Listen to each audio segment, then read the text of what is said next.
Hey guys, this is Hell Hades. This is a Raid Shadow Legends video. Guys, we're going to be taking a look at RATHALOS here, the new legendary champion against Hydra. So yesterday I did a video just kind of like showcasing some of his power. And honestly, this guy hits like an absolute truck. Today we're going to be looking at him in specific content.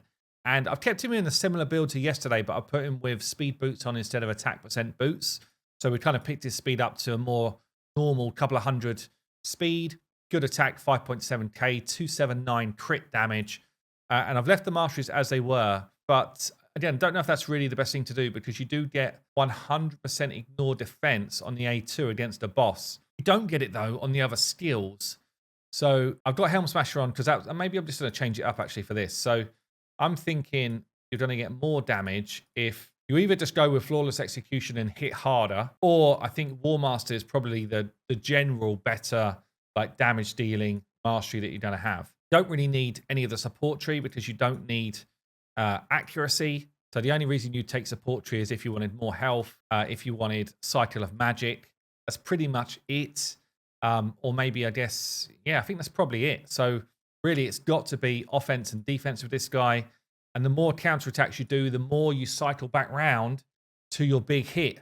So you definitely want to take both of these as well. I don't think this is going to proc, is it? Maybe it is. Maybe this actually procs against Hydra. We're going to do enough damage for that.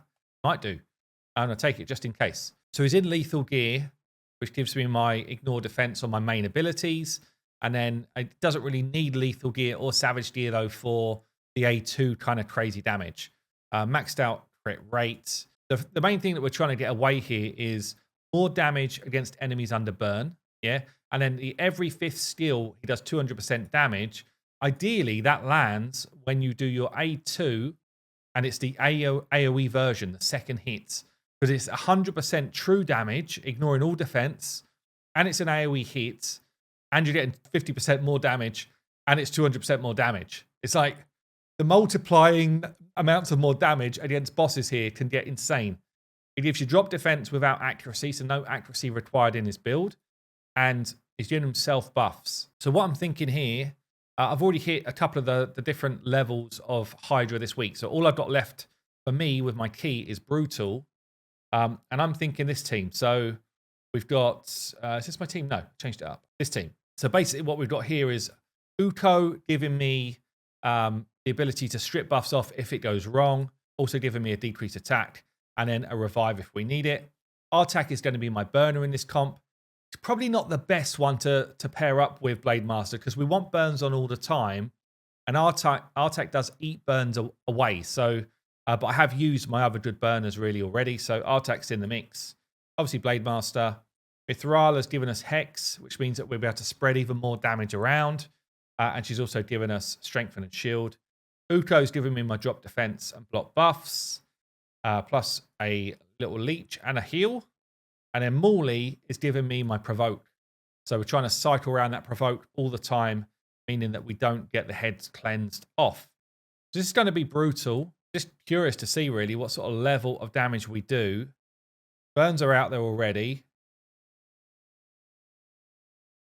He goes in with a cheeky 225k A2 to get things moving. Typically, Poison Cloud does land somewhere. That's the way it goes. So my Morley is basically the target of everything in terms of she's got enough resistance to resist the Head of Mischief, or should have. And she should end up with more buffs than the others if things go well. So I was going to run an extra damage dealer in a... I've still got Newt that I've not used yet this week. But there's only so many spots you can fit in with damage dealers, and I definitely needed that burner. Morley actually is cycling loads of turn meter for us here. Every time she takes a hit.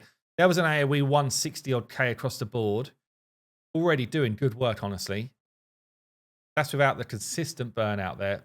As I say, Artak's probably not the best pair, but it's not bad.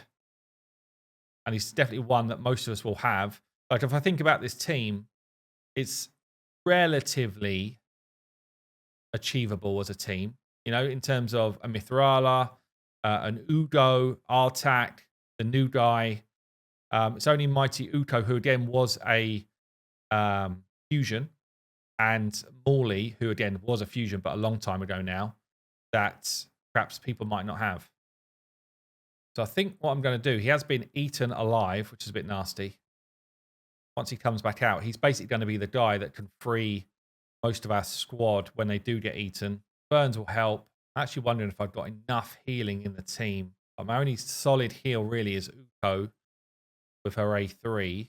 Might be okay. One head dead. One head stunned. He's back out. That's good. It's hard to see, like, without me going super slow-mo, it's hard to see. I wish there was almost like a little timer up there saying, yeah, his 5th hit's due now. Because that's what we really want to see. Like some big old damage. 220k plus the Hex. Sparring damage everywhere else. And obviously, once heads are dead and you're in control of the fight, this guy could absolutely wreak havoc on the fight. I don't have any blessing on him yet. I do have him as like a +3, but that doesn't make a ton of difference, honestly. Head of Torment's not a head that I wanted to see, so I don't really have a way to deal with it in this team. 80k. Anyway, I'm going to let this run through. Let's see what sort of damage we get out the other end.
Well, damn, considering that was not like a perfect team for this, he's still coming in with nearly 18 million damage. Pretty similar damage, honestly, to Artak, who's doing the burns. I think he's going to help people out a ton for Hydra, like especially if you're trying to get into Hydra, into that normal mode. I'm going to show it on free to play once I get him, how effective he can be to get someone just over the line of actually starting to compete in Hydra. But this is a really, really great free champion. Anyway, I've been Hell Hades. Hope you enjoyed the channel. Hope you enjoyed the content, and I will see you soon.